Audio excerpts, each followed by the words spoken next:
Ahead of counting of votes for Bihar polls, Election Commission has set up 55 counting centers across 38 districts in the state. 3 counting centers have been set up in 4 districts of East Champaran, which has 12 assembly constituencies.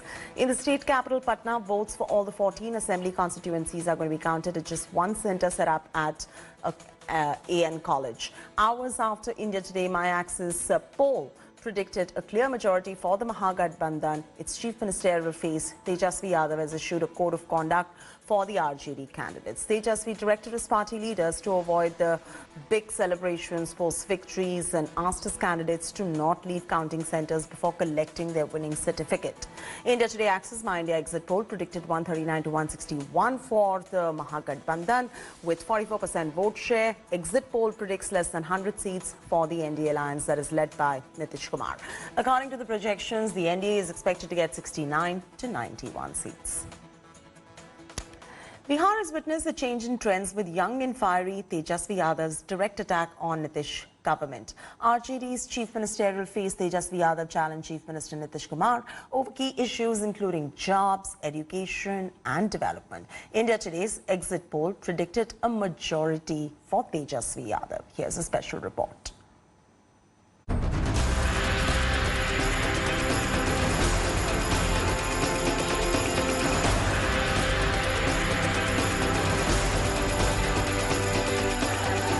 समय कम है, पकाओ और थकाओ भाषण नहीं, सीधे आप लोग result बता दो।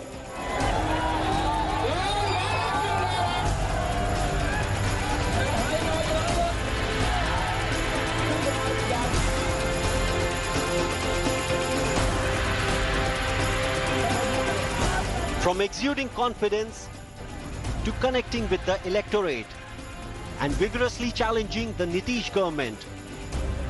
नीतीश जी, आप थक चुके हो, आपसे बिहार संभलने वाला नहीं है। The young and fiery Tejasvi Yadav became the man who set the narrative for Bihar elections. दवाई, पढ़ाई, कमाई, सिंचाई और इस सरकार में ना सुनवाई ना करवाई। तो तेज प्रताप जी His powerful oratory at jam-packed rallies focused on employment, health and education.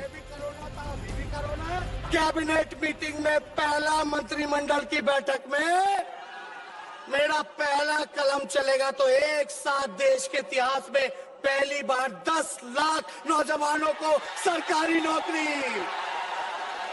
अरे रोजगार चाहिए, सरकारी नौकरी चाहिए। Often at the receiving end over the 15 years of Lalu Rabri rule, Tejasvi crafted his image as a development-oriented leader, projecting himself as the new ray of hope for Bihar, with slogans like Nai Soch Naya Bihar and Ab Ki Baar Yuva Sarkar being party's new catchphrase.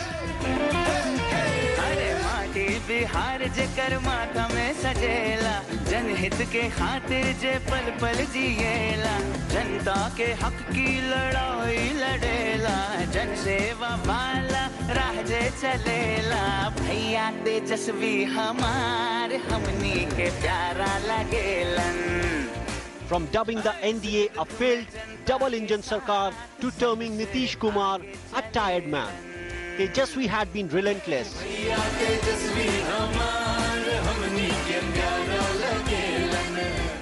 Corona period में मजदूरों के साथ जो double engine के लोगों ने जो व्यवहार किया मजदूरों के साथ, वो आप सब लोगों ने देखा। 1500 किलोमीटर 2000 किलोमीटर लोग चल के आए, पैरों में छाले पड़े और ट्रेन का पैसा लिया गया और 2 महीने बाद ये काम जो है प्रक्रिया उनको लाने की शुरू की गई।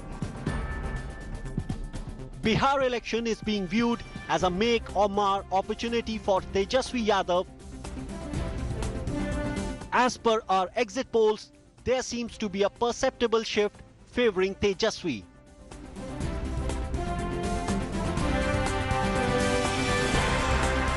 Is Tejasvi set to break free from the shadow of his father Lalu Prasad, jailed over for the scam? Will he end RJD's 15-year-long break from power? Bureau Report, India Today. Delhi is fighting two-front war against COVID and deteriorating air quality. The national capital recorded biggest single-day spike in COVID, adding 7,745 new cases. Delhi Health Minister Satyendra Jain said that national capital has hit the peak of the third wave of COVID. He also called the current wave the worst since the beginning of the outbreak. He stressed on the importance of wearing masks, saying it is the only medicine till the time a vaccine is developed. While the situation demands heightened caution, shoppers can be seen thronging Delhi markets ahead of Diwali. The visuals on your screens at the moment that you see are from Lajpat Nagar and Sarojini Nagar market, where social distancing norms clearly have gone for a toss. Just look at those visuals that are coming in. Remember, the Indian Medical Association recently expressed concern over this situation in the national capital, saying 13% increase in Delhi's COVID cases was due to rise in air pollution levels. It's a double whammy, so be careful. With increasing COVID cases, air pollution going for a toss, the air quality deteriorating, the national capital is reeling under a double whammy. The Kejriwal government is trying its best to curb pollution with steps like sprinkling roads with water and vacuum cleaning. Here is a reality check now on how effective the pollution fight really is.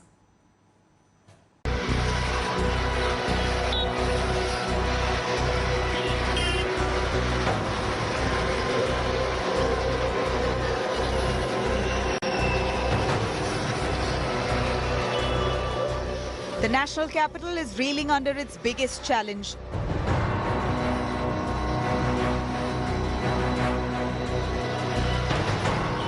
Massive spike in pollution and a surge in the number of COVID cases. Stepping outside has become a big challenge for Delhiites. Air quality index has breached the 400 mark, hovering at hazardous levels. Air quality index is at 431 in Anand Vihar, 465 in Jahangirpuri, 426 in Punjabi Bagh and 424 in Rohini. The national capital is now battling pollution on war footing. Most of the bodies are now on the ground making sure pollution levels do not rise. Chief Minister Arvind Kejriwal has banned bursting of crackers on Diwali. What you see behind me is one of the steps that are being taken in the national capital to curb pollution. Sprinkling of water on various Delhi roads has already started. All this is being done to make sure levels do not spike. Unfortunately, that's not the case on ground. For the past few weeks, Delhi citizens have been breathing hazardous air. But at the moment, all the civic bodies are involved in making sure they take care of all these steps, which the Supreme Court has also asked them to do, to keep the pollution levels in check.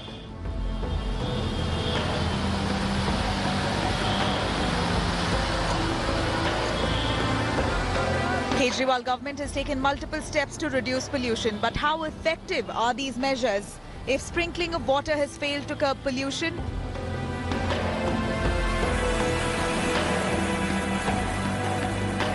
vacuum cleaning of roads have tried to minimize dust particles. Huge vacuum cleaning trucks are used to keep roads, pavements and other hard surfaces clean and free from debris.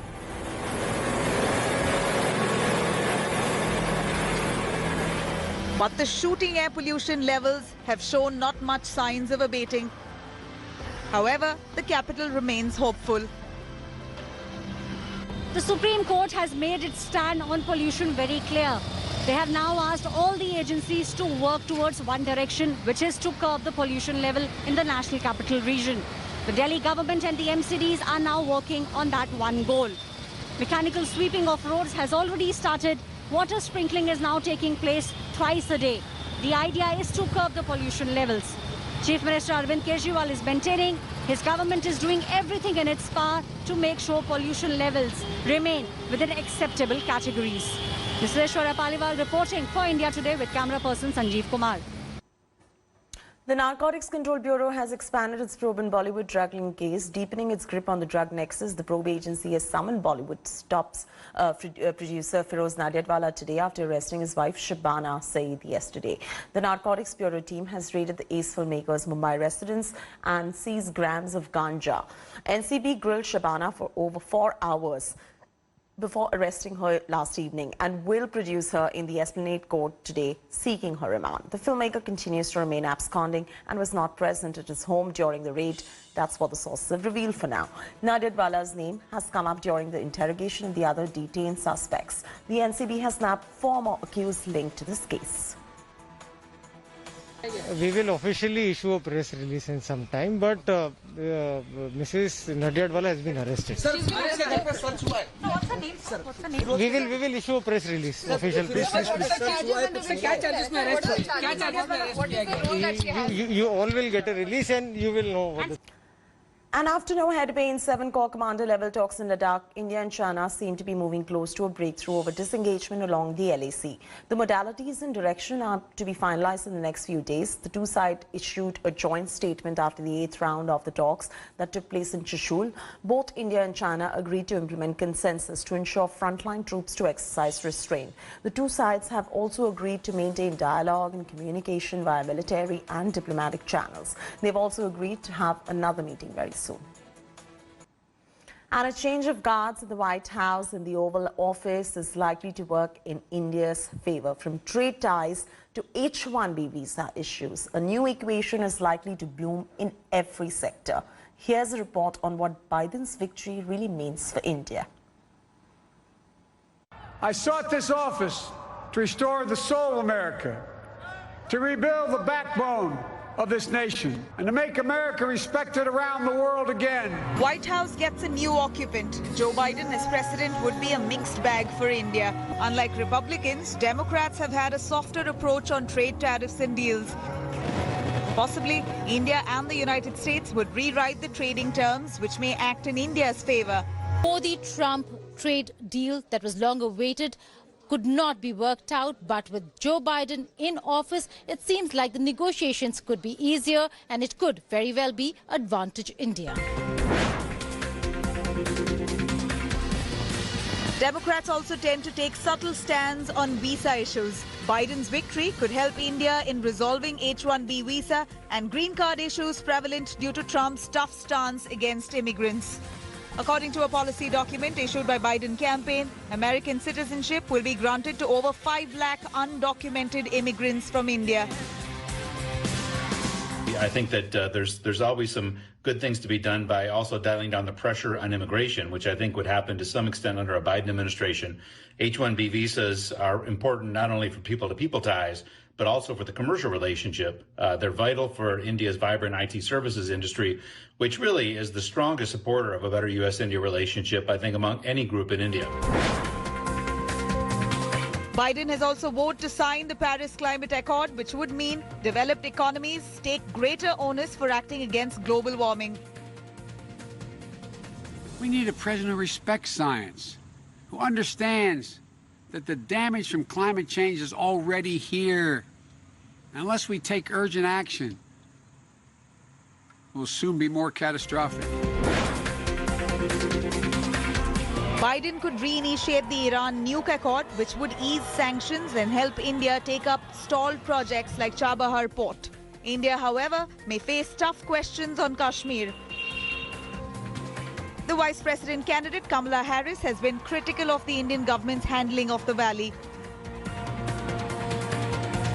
Well, as to the first piece, it is about reminding people that they are not alone and that we are all watching.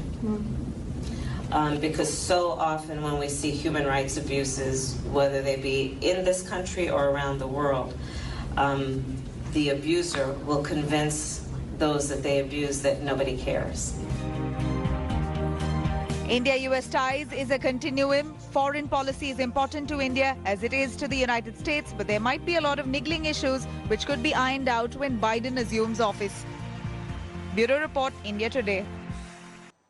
And Delhi Capitals have made it to their maiden IPL final after 17-run victory against Sunrisers Hyderabad. Marcus turned out to be the hero of the day for Delhi Capitals, who brought the all-rounder to open the innings. Stoinis scored 38 in an 86-run stand for the opening wicket with Shikhar Dhawan, who smashed 78. That start set the platform for Delhi to post 189 for 3. He also derailed the Hyderabad run chase with wickets at crucial stage of the game, starting with opener Garg. Stoinis swung the match in favour of Delhi with the dismissal of Kane Williamson, whose 67 held the innings together, but after his wicket, the chase fizzled out. Delhi is now going to be facing Mumbai Indians on the finals on Tuesday. Hello everyone, this is Rahul Kamal here. Hope you enjoyed this video. For the latest news and analysis, like and subscribe the India Today YouTube channel and don't forget to press the bell icon to stay updated.